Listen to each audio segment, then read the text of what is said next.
সকালবেলায় চোখ খুলতে দেখি ঝলমলিয়ে রোদ্দুর উঠেছে।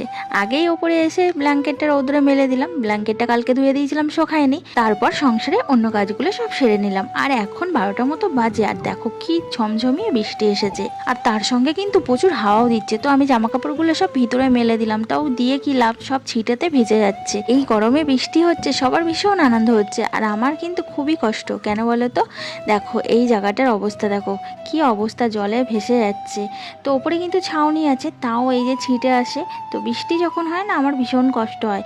আর আমার রান্নাঘরটা ওই কোণার দিকে, যেখানটায় গামছাটা যে ঝুলছে, তো ওইখানে আমার বারবার যাওয়া আসা, রান্নাঘরে এঘর করা, আমার খুব অসুবিধা হয়। ভিজে ভিজে আমার সব কাজকর্ম করতে হয়। কবে যে এই কষ্টটা ঘুচবে কে জানে। তোমরা যদি আমার সাথে থাকো, পাশে থাকো, আশা করি এই কষ্টটা খুব তাড়াতাড়ি ঘুচে যাবে। তারপরে এ ঘরের ইন্ডাকশানেতে একটু ভাত আর একটু ডাল করে নিলাম, আর ডালের মধ্যে একটু আলু দিয়ে দিয়েছিলাম, সেইগুলোই মেখে নেবো। ব্যাস, ভিডিওটা এখানে শেষ করছি। দেখা হচ্ছে অন্য ভিডিওতে।